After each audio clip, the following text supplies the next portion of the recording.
یہ جو بچے ہیں وہ نیچے نیچے قریب آ جائیں، پیچھے ساتھیوں کی جگہ تک ہونی، بیٹا قریب قریب ہو جاؤ، چھوٹے بچے آگے آ جائیں۔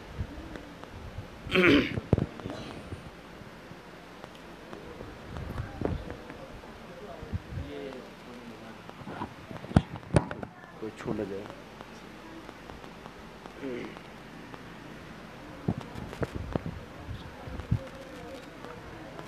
الحمدللہ الحمدللہ وکفا والصلاة والسلام علی سید الانبیاء والمرسلین وعلى آلہ واصحابہ وبارک وسلم تسلیما کثیرا کثیرا۔ اما بعد فاعوذ باللہ من الشیطان الرجیم، بسم اللہ الرحمن الرحیم۔ یا ایہا الذین آمنوا کتب علیکم الصیام کما کتب علی الذین من قبلکم لعلکم تتقون، ایاما معدودات۔ وقال اللہ تبارک وتعالی فی مقام آخر، شہر رمضان الذی انزل فیہ القرآن۔ وقال اللہ تبارک وتعالی فی مقام آخر، انا انزلناہ فی لیلۃ القدر۔ وقال النبی صلی اللہ علیہ وسلم، من صام رمضان ایمانا واحتسابا غفر له ما تقدم۔ صدق اللہ العظیم وصدق رسولہ النبی الکریم، ونحن علی ذلک لمن الشاہدین والشاکرین والحمد للہ رب العالمین۔ بآواز بلند درود پاک پڑھے۔ اللہم صلی علی محمد وعلی آل محمد کما صلیت علی ابراہیم وعلی آل ابراہیم انک حمید مجید۔ اللہم بارک علی محمد وعلی آل محمد کما بارکت علی ابراہیم وعلی آل ابراہیم انک حمید مجید۔ واجب القدر قابل صد احترام دوستو، بزرگوں اور ساتھیوں، رمضان المبارک کی آمد ہے۔ آج کی نشست میں میں کوشش کروں گا کہ رمضان المبارک کے حوالے سے کچھ ضروری باتیں پیش کروں۔ رمضان المبارک کا مہینہ اس امت کے لیے اللہ تبارک و تعالیٰ کی طرف سے ایک تحفہ ہے، ایک عنایت ہے۔ پہلی امتیں اللہ تبارک و تعالیٰ نے ان کو عمر بھی بڑی طویل عطا کی تھی، وہ اس حساب سے عمل کیا کرتے تھے۔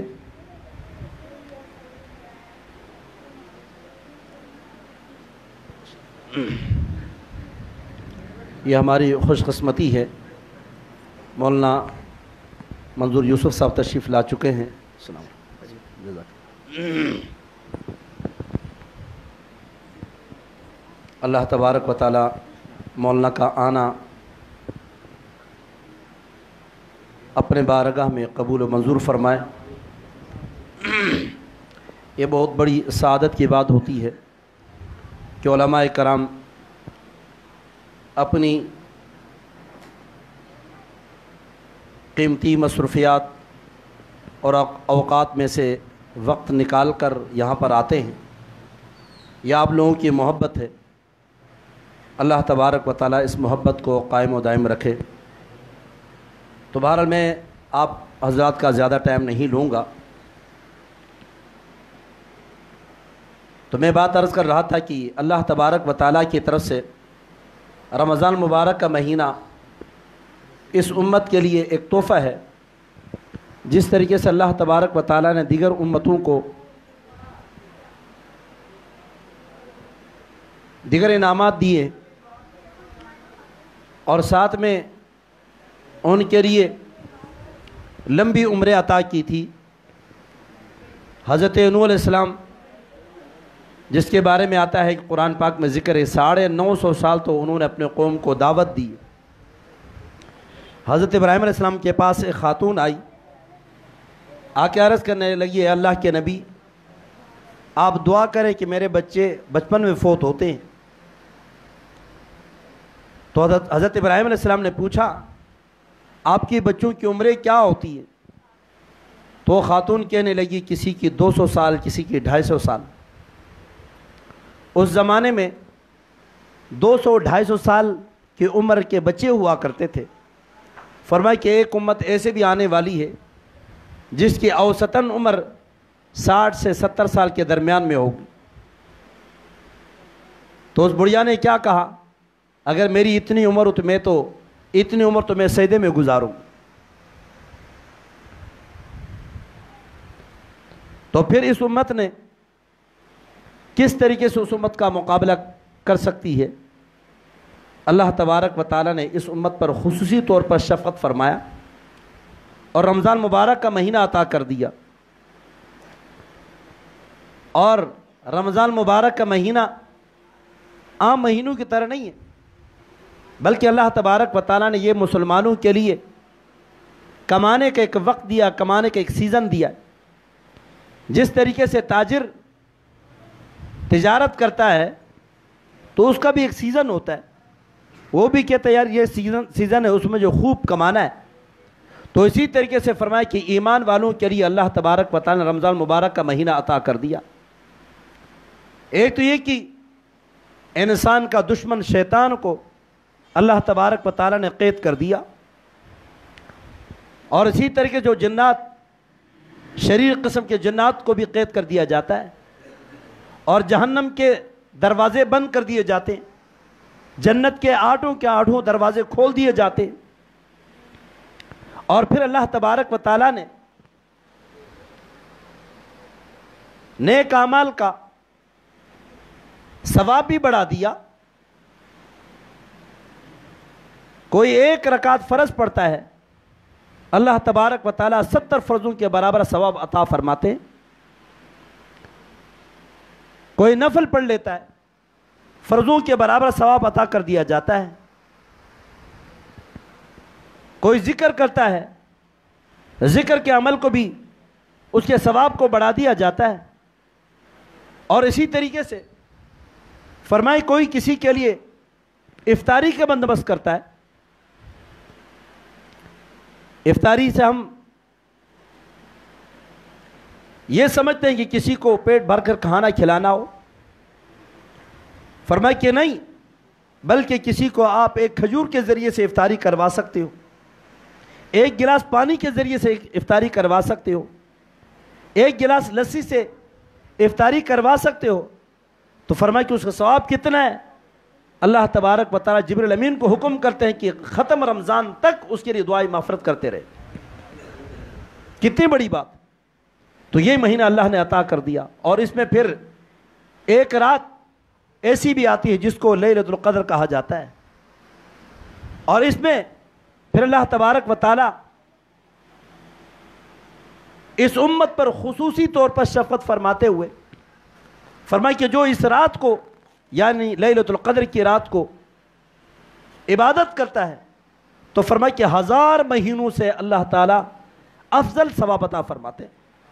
یعنی ایک مہینہ، ایک آدمی 1000 مہینے عبادت کرے، وہ مقبول عبادت، ظاہر بات 1000 مہینے تو تقریباً 82 سال بنتی ہے، تو اتنی عمر تو اس دور میں اللہ ماشاء اللہ، لیکن جس کو لیلۃ القدر کی رات نصیب ہو تو فرمائے کہ وہ اس ایک رات عبادت کر کے، یعنی اتنے سالوں کی عبادت وہ ایک رات میں حاصل کر لیتا ہے. تو یہ بھی اللہ تبارک و تعالیٰ کی طرف سے خصوصی طور پر اس امت پر مہربانی ہے. اور اسی طرح فرمایا اللہ تبارک و تعالیٰ نے اس مہینے کو قرآن پاک کے ساتھ جوڑا ہے. تو آپ دیکھتے ہیں رمضان مبارک میں قرآن کے ساتھ تعلق الحمدللہ ہر مسلمان کا بڑھ جاتا ہے. حافظ ہے وہ بھی ماشاءاللہ قرآن پاک کی تلاوت کر رہا ہے، دہرا رہا ہے، رات کو پھر تراویح میں سنا رہا ہے. سامع ہے وہ بھی یاد کر رہا ہے، اور عام مقتدی ہے، عام آدمی ہے، وہ بھی قرآن پاک کی تلاوت کرتا ہے. تو قرآن پاک کا رمضان کے ساتھ بہت بڑا تعلق ہے. اگر کوئی رمضان مبارک میں قرآن نہ پڑھے تو اس سے بڑا محروم کوئی نہیں. تو اس لیے میرے دوست رمضان مبارک کا مہینہ آ رہا ہے تو اس کے لیے ہمیں ابھی سے ترتیب بنانی چاہیے. جس طریقے سے ایک سیزن آتا ہے کمانے کا تو بندہ پہلے سے تیاری کر لیتا ہے کہ بھائی کس طریقے سے میں نے کمانا ہے، میں نے کتنا ٹائم میں نے دکان کے لیے میں نے دینا ہے، کتنا ٹائم میں نے آرام کرنا ہے، اس حساب سے وہ اپنی ترتیب بنا لیتا ہے. تو اسی طریقے سے رمضان مبارک کا مہینہ آ رہا ہے تو پتہ نہیں اگلا رمضان کس کو نصیب ہوگا. تو یہ رمضان مبارک اپنا آخری رمضان سمجھ کر ہم اس کی تیاری کر لیں. جو پچھلے سال جو ہماری کمی کمزوریاں رہ گئی تھی، جو کوتاہیاں رہ گئی تھی روزوں کے اندر، افطاری کے اندر، سحری کے اندر، اور اسی ذکر و اذکار کے اندر، اور قرآن پاک کی تلاوت کے اندر، اور اسی طریقے سے دیگر اعمال کے اندر جو کمزوری رہ گئی تھی، اس سال ہم ان کو نوٹ کر کے ان کمزوریوں کو دوبارہ نہ دہرائیں. اور ساتھ میں علماء کرام فرماتے ہیں جو رمضان مبارک کے اندر جس کی جو کیفیت ہوتی ہے، فرمائے کہ 11 مہینے اس کی وہی کیفیت رہتی ہے. اگر 11 مہینے کسی کیفیت للہیت کی ہو، جس کی کیفیت خشیت کی ہو، جس کی کیفیت اللہ تعالیٰ سے رجوع کی ہو، تو پورے 11 مہینے اس کی یہی حالت، یہی کیفیت رہے گی. بہرحال میں بات زیادہ لمبی نہیں کروں گا کیونکہ مولانا آئے ہیں. اللہ تبارک و تعالیٰ سے دعا ہے اللہ تبارک و تعالیٰ ہمیں عمل کرنے کی توفیق نصیب فرمائے. رمضان مبارک کا مہینہ آ رہا ہے، ہمیں اس کی قدر کرنی چاہیے. اس کی سحری، اس کی افطاری، اس کے دن، اس کی راتیں معمولی نہیں ہیں. بعض یہ سمجھتے ہیں کہ بس رات کو افطاری ہو گئی اس کے بعد رمضان نہیں ہے، بھائی جو چاہو کر لو. نہیں، کسی ٹی وی اینکر نے بھی یہ کہا تھا، انہوں نے کہا رمضان تو بس افطاری تک ہوتا ہے. یہ ان کی غلط فہمی میرے دوست. جس طریقے سے رمضان دن میں روزے ہوتے ہیں، اسی طریقے سے رمضان کی راتیں بھی قیمتی ہیں. اللہ تبارک و تعالی ہمیں عمل کرنے کی توفیق نصیب فرمائے. وآخر دعوانا ان الحمدللہ رب العالمین.